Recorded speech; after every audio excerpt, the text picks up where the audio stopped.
What's going on, guys? Welcome back to the channel. I'm Titus, and today we got no green screen. Had a bit of a disappointing moment where I realized after recording about an hour and a half of footage that apparently my mic wasn't turned on. Yeah, including like 30 minutes of shard pulls. If you guys remember in my last video, I had kind of proudly shown off how many shards I had been accumulating, or Elerium, in order to pull them for a video. And I did, and the video's got no audio. So I don't really know what I'm going to do with that video. But that's not why you guys are here. You guys are here because a update was announced at this point about an hour and a half ago. And I've decided that even though this video will probably come out the day the update is live, that I at least wanted to go through the update and show you guys exactly what is coming to the new game, or what new is coming to the game. See, there you go. Eventually I'm going to learn how to speak while I'm being recorded, but today's not that day. So first things first, look at my boy. So this is Ripper. This is the new Mon coming to the game. And I've had a chance to look over his kit, and I won't lie to you, it looks pretty good. So, you know, all of the drip and swag aside, let's get into it.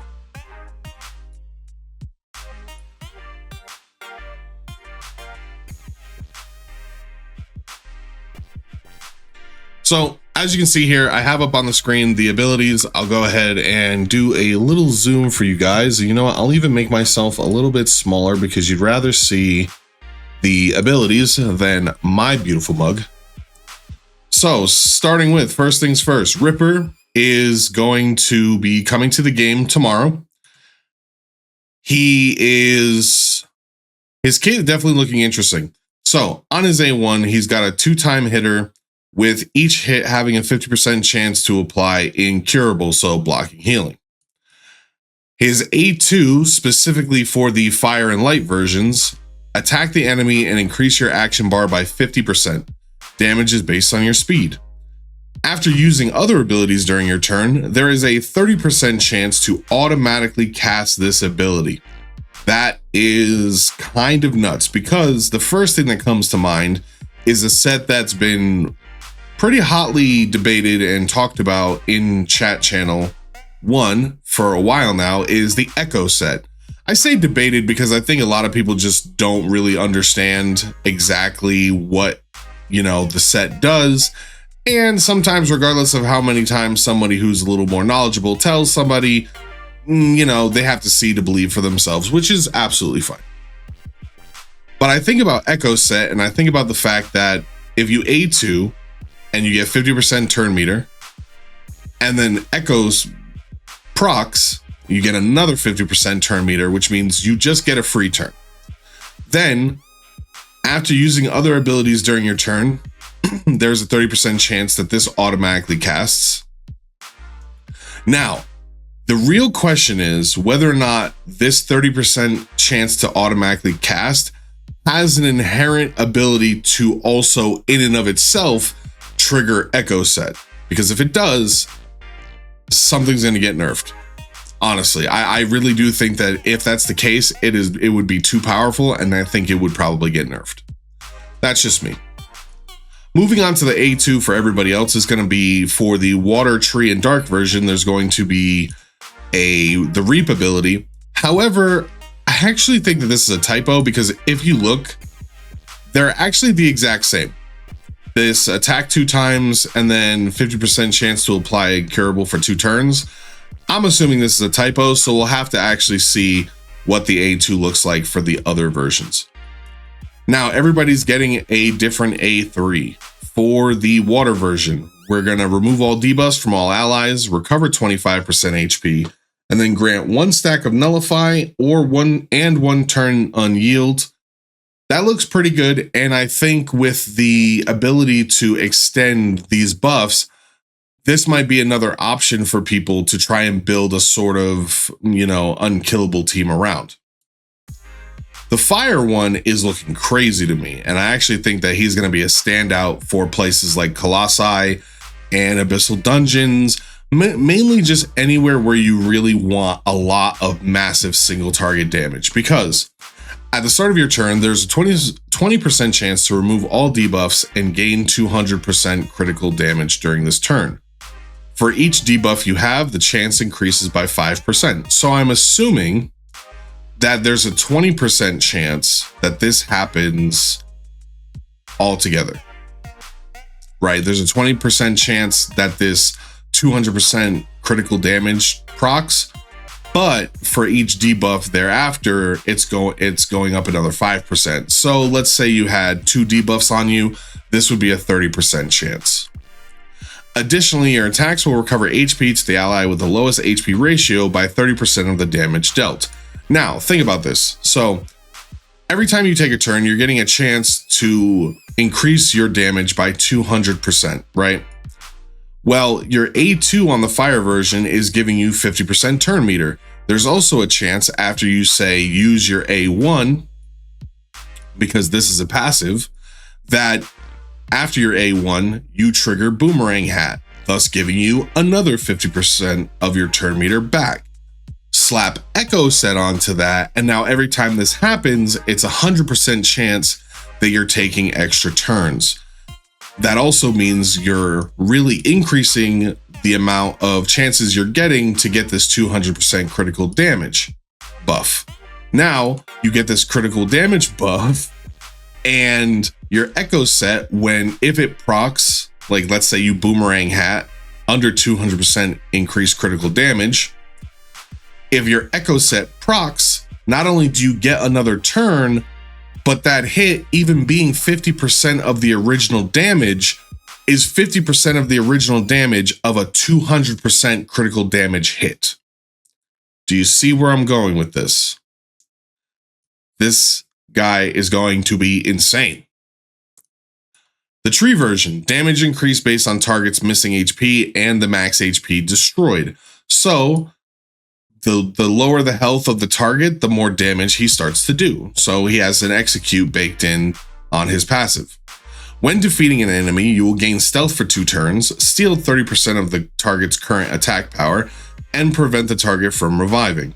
So this reads really, really strongly as like a arena / TOA kind of a build or passive, where you're killing enemies, you're making it so they can't be revived, and every time you do kill them, you're stealing 30% of their attack, which means that all of your further hits are going to be doing even more damage. You're also gaining stealth, so you can't be targeted, you don't have to build tanky, and the stealth is also going to make it so that you're only taking 15% reduced damage from AoEs. Seems good. Doesn't seem as good as the fire. The fire one seems like the standout of all the versions, but maybe that's just me. The light version, throw random items that are found in your hat to attack an enemy 4 times. So this is going to be a single target hit 4 times. Before we read this, we're going to read the bottom part. The higher the corresponding stat, the higher chance to find an item. So what does that mean? That means if your attack is the highest of all of your stats, or I guess relative to what, there's probably a scaling thing, because even if you're stacking a lot of attack, there's not much of a chance that your attack will ever be higher than your HP. So I'm sure it's like a percentage spread, right? But if your attack is that higher percentage, every single hit will hit the enemy for 4. When you hit them 4 times, they'll get a defense down. Hammer is defense and is going to inflict stuns. HP is going to inflict toxic, and speed is going to deal a defense ignoring hit. So what I imagine is there's probably a lot of like wiggle room for how you build the light version. The light version seems like the most open to design choice, because if you're stacking speed and attack, there's a good chance that your hits are inflicting defense down and ignoring defense, right? Whereas if you go for more of a tank build, you're inflicting stuns and toxics, right? And of course, you can kind of mix and match that how you see fit. Maybe you could go for speed and defense and be like a defensive-based nuker who's stunning. And the design choice is very interesting here, and I actually quite like that. And finally, we have the dark version. The dark version is whenever you die, you revive 15% HP and you counterattack with Reap. Reap, as we've already said, is probably not being accurately represented here, but you know, we'll have to see when they get released. When you revive, increase the action bar of all allies by 15%, increase your attack power by 50%, and lifesteal by 10%. Stacks 3 times. So this is a character that you're going to want to die repeatedly so that you can get all of these juicy benefits that stack up. I mean, heck, even after this is fully stacked up, just having him die, come back, and give action bar to all allies by 15% seems pretty solid. I don't know. I'd have to imagine that there's some kind of internal cooldown to this because I can't imagine that he just comes back every turn, but we'll have to wait and see. For my money, I think the fire version is probably the best, with the light version being an interesting second place. That's just my vote. All right, next up, we have some balance changes to the current mons. Starting off, we've got Wandering Monk. Sacrificial Palm, add an effect, recover HP equal to half of the damage dealt upon kill. So I'm assuming with the Wandering Monk, basically what this means is, I'm assuming Sacrificial Palm is self-sacrifice, where at base right now, it's inflicting damage equal to 75% of the enemy's max HP, but then also taking the same amount of damage. The damage inflicted will not exceed your current HP. So basically, you're getting an A3 massive smack that when it does go off, if it kills the enemy, you will recover all of your HP. So realistically, if you hit someone with higher HP and you kill them, and the damage is scaling off of your HP, because the damage can't outscale your HP, you're basically just single target nuking. Yeah, you're sacrificing your HP, but then you're getting it all back once you kill the enemy. Then we have on the fire version, Impermanence. The higher the speed, the higher the glancing probability when being attacked, and when receiving a glancing attack, increase your action bar by 20%. When attacking the enemy, deal additional damage equal to 800% of your speed with a 10% chance to apply blind. Now, I looked at this and I'm not quite sure if this is a nerf or a buff or a bit of an in-between, because as it is right now, when attacking an enemy, deal additional damage equal to up to 1040% once it's booked out of your speed. Whereas this is saying 800%. So I'm assuming that they're nerfing that, unless they're not actually showing the scaling left. I don't know if that makes sense, because this is 800 base, so I don't know if the scaling's actually staying the same. But right now, I'm going to imagine that it's not. So again, I could be wrong once it's implemented. It's kind of hard to understand where this stands. Now, they are getting rid of the chance to apply speed down or attack down, and they're just making it blind. But they are making it so that, as you can see here, there is no turn meter boost when you get a glancing hit, whereas now you will. So that's why I said it's hard to tell whether or not this is a nerf, a buff, a bit of an in-between. It's really hard to say. Then we have the Water Gunslinger. The stick star effect of theirs is being changed from critical rate by 15% to speed by 15. So that's nice. That's just a universal speed lead across the board. That's very nice. They're adding Warning Shot. Attack an enemy 2 times, each with a 70% chance to remove 1 buff. Each time a critical hit occurs, increase the action bar of all allies by 10%. If the buff is successfully removed, additionally grant all allies 2 turns of speed up. So if we look at Gunslinger, there's a couple things that come to mind. One, they could be getting rid of this passive and adding Warning Shot. And I'm trying to see if anybody else has Warning Shot on their abilities, and it doesn't seem like they do. So it seems like this is going to be a new passive. Although, to be fair, Warning Shot basically kind of looks like Jazz Hands. So, but there is the difference of adding buff strip and speed up. So I'm assuming that they're getting rid of his passive and adding in a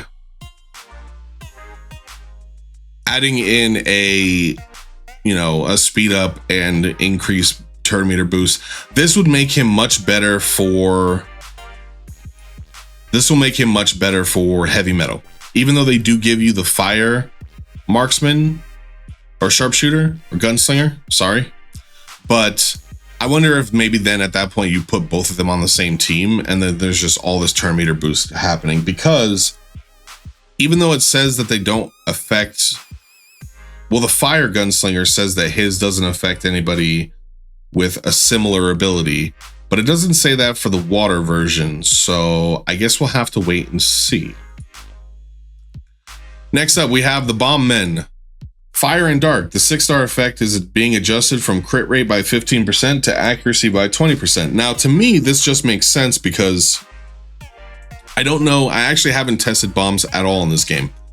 But in Raid, bombs do not scale off of crit. Like, bombs can't crit. They just scale off your attack. And so it would make sense that as a lead, you'd care more about the accuracy than you would care about crit, because the main shtick of your kit doesn't work off of crit. I could be wrong.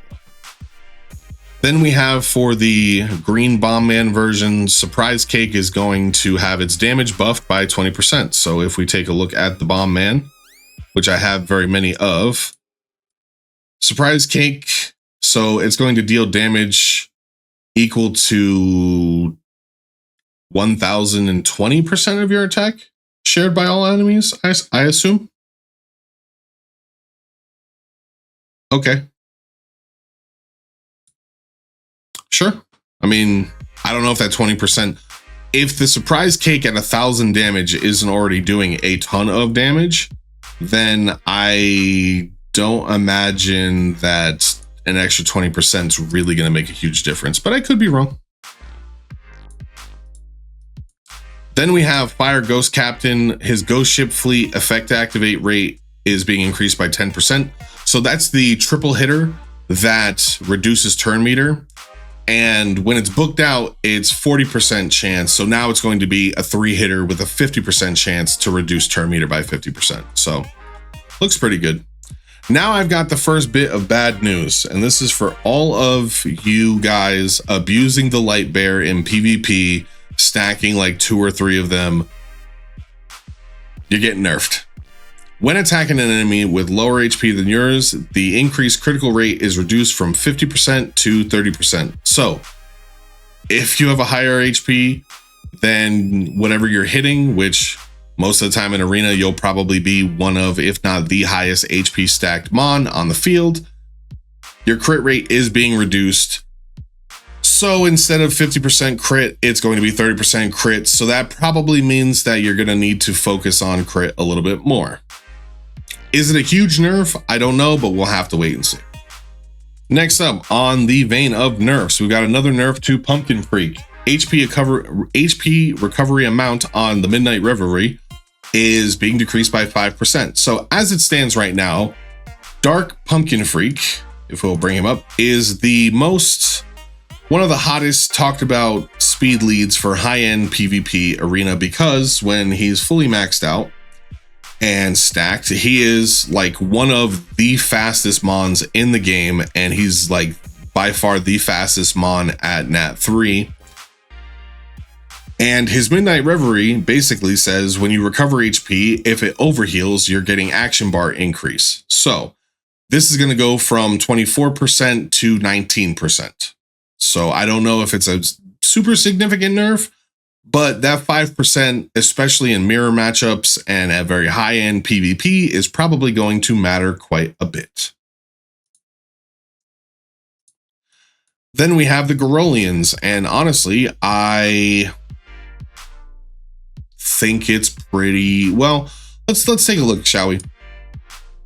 With the green Garolian, added an effect to his passive after receiving attacks of the same attribute 4 times in a row, counterattack using splash. So for Garolian, as we see here in the tree version, his passive was all about the fact that he was immune to defense down, and whenever he was hit by the same attribute multiple times in a row, the damage would be reduced by 50%. So if he gets hit by water once, it does whatever damage it was supposed to do, and then every further hit from water is going to then be reduced by 50%. This now means that if he gets hit by the same element 4 times in a row, he'll begin firing off his A2, which is the 2-hitter with the defense down. So, I mean, that's just an overall buff. I don't know how much better it'll make him, but I mean, a buff is a buff, so I guess we'll have to wait and see. Now, this might be a bit of contention because a lot of people have been highly talking about the light Garolian. He can no longer affect units that are immune to inability, and his action bar absorption and HP recovery amount are being nerfed by 10%. So if we look at him,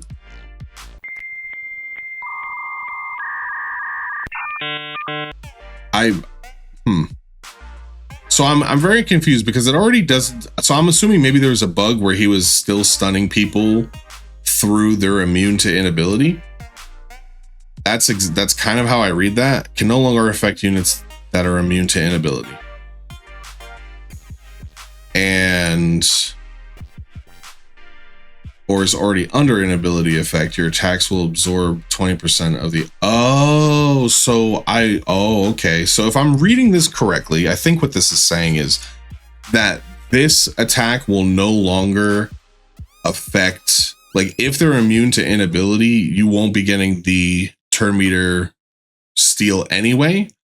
I could be wrong about that, but that's kind of how it reads. And this is going to drop from 20% action bar steal to 10%. So maybe a bit of a significant nerf. We'll have to wait and see. All right, moving on from there. There comes a time in every boy's life where they feel truly vindicated. And I had mentioned how... So this is very predicated on whether or not I'm reading this correctly, but I think I am. So we have the clockworks for the tree and the dark. For the tree, on shattering throw, damage is getting so the damage is getting a modifier based on your speed. Now, if we look at clockwork and we look at the tree version, I'm assuming that shattering throw is actually throw pickaxe, because those are the only two abilities that seem to line up, and that ability is the only one that doesn't have a speed scale, because if you look here, the A1 has a speed scale and the A3 is a active ability that is giving you attack and speed up and giving yourself invincible. Now, moving on from there, the dark version increased speed by 15 for each buff possessed. So what they're doing with the dark one immediately is this right here where it says increase speed by 15 and then further increasing speed by each buff. The first part's getting removed. They're no longer getting the base 15 speed added to their kit. However, they're still getting the 15 for each buff possessed. After attacking, grant yourself 1 turn speed up, so that's going to be changed to the passive. Now, there's 2 parts here. 1, have a chance to inflict 1 turn of stun. It doesn't say yourself, but we have seen that there are mons in the game that can stun themselves. So I am hoping that it's not that. The faster the speed, the higher the chance to inflict the stun. So I'm hoping that's a 15, like that's a percentage chance to always stun the target that you're hitting. Now, the reason I said I feel vindicated is because I had mentioned before that with so much speed in his kit, it did not make sense in my mind to give him an ability that didn't scale off speed, because, you know, everybody else has these except for the green version. But the green version doesn't have the same kind of speed, and he has a speed buff, but it's not like every buff he's stacking speed, he's getting extra speed. Like, he is a speed freak.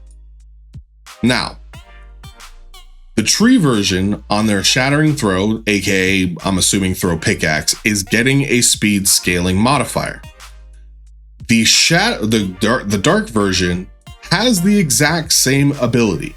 Now, it doesn't say in the patch notes that this ability for Dark Clockwork is getting a speed modifier.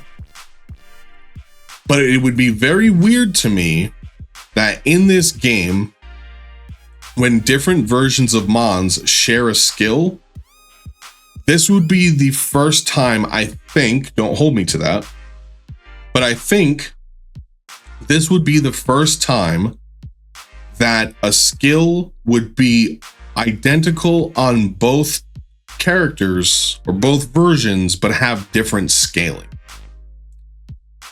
That's just me personally. That is kind of the thought process I'm using to say that I almost think that Dark Clockwork is going to get a speed modifier on their A2. And if they do, this guy is going to be, I'm telling you, he's going to be insane as a single target nuker. Super fast, constantly smacking, just bring a bunch of people around him who keep him alive and give him a ton of buffs so he can get a ton of speed. And I think he will be great, personally. Just, you know, personally saying, I think he'd be great. So, moving on from there, that is all the buffs and nerfs for Mons. And now we're going to move on to some of the new features and, I guess, bug fixes that are coming up into the game. So let's get into it. So we've got some new changes to the gear management. The first one is, similar to marked Elemons, gears can now be marked, and marked gears will not be able to be sold. That's just a plus. Fairly simple to understand. You can take a piece of gear, mark it so that you can never accidentally sell it. In the gear management interface, you can filter gears based on their markings. So again, like the Elemons, if I put hearts on stuff, so essentially I can build gears based on, okay, this is my health piece, this is my, you know, damage piece, and then I can filter by that when I'm trying to build sets, which is really, really nice. During repeat battles, you can open the gear management panel. Oh my lord, it only took Raid 6 years and it took this game 3 weeks. So, you know, not much to say there. Do better, Raid. Do better. Yep. And a chat widget has been added to the gear management panel, so now you can post while you're leveling your gear. Sure. Classic Arena, the cooldown time for refreshing the rival list has been extended from 60 seconds to 100 seconds. I mean, I don't know. Our refresh list is 15 minutes in raids, so this means nothing to me. Now, some abilities. When a unit has both Invincible and Escort at the same time, the damage transferred to the Protector will be reduced to 0 instead of transferring half of the original damage. I'm assuming that's a bug. Escort is basically like in Raid, we have something called Ally Protection, where you take a percentage of the damage they take. And it makes sense that if somebody's invincible, then the Ally Protector or the Escorter would not take any damage. So I'm assuming that maybe that was a bug. Petrification. Oh man, you guys who are using Dark Bouncy Joker are going to be so upset, and I feel for you. Units that are petrified will be unable to trigger their passive skills. So this means Bouncing Joker in Vegas, the Vegas dungeon, will no longer be able to solo, most likely, because if he gets petrified, his passive is going to get turned off and the boss is still going to kill him. Rest in peace, Bouncing Joker. We hardly knew ye. Now some changes to AI casting. Active skills that could increase action bar now have a new casting condition when an ally is under an inability state. When this condition is set, the skill will prioritize casting on targets that are stunned, frozen to sleep, or petrified, etc., etc. So basically the idea that if I have somebody that's increasing turn meter, I can make it to where they will focus somebody who is stunned or frozen or whatever, so that they can take their turn faster to take that stun off. Makes sense. I'm assuming that this is a big one that they're changing specifically for the Vegas dungeon because of the nerf to the way petrification works, or the buff to petrification, nerf to the Dark Joker. Combat floating text. Basically what this is saying is that there's going to be more delineation between active parts of skills, passive parts of skills, etc., etc. HP changing effects. Fix an issue where skills that change HP ratios, such as Tree Occult Dancer and Light Puppet Artist, could cause the HP percentage to be calculated as 0%, resulting in the target being killed. I've never had this happen, but I sure am glad it's never happened to me. Debuff changing effect. Fix an issue where some skills that convert buffs into certain debuffs could ignore debuff immunity effects. I do believe, I'm trying to think about who does that, and I know that there is certain people in there. Is it one of the psychosurgeons? It might be one of the psychosurgeons. I'm not 100% sure, but I know that I know exactly the skill that they're talking about because I have seen it. I just don't remember off the top who has it, but it's essentially, you know, take everybody's attack up, turn it into attack down, things of that nature. I don't, like I said, remember who has that ability, but I see what they're saying. Whereas now, if you have an immunity, that skill won't trigger and it won't strip your buffs and then put the debuffs on. Due to changes in Elamon attributes or skills, all battle records except Lost Tunnel will be cleared. So I'm assuming like all of the, in the strategy tabs, all that stuff will probably be reset so that, you know, because they don't want people coming in to look at what is essentially old data after all of these Elamon changes have gone through, which makes sense.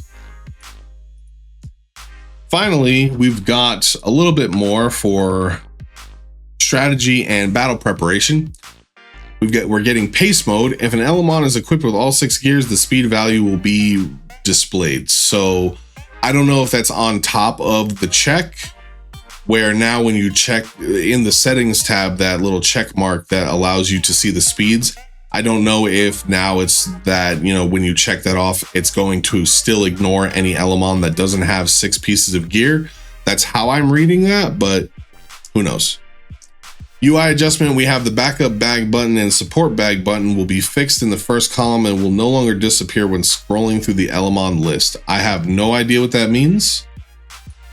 I would assume that means these back buttons sometimes for some people are disappearing. That I could see how that would be very, very frustrating.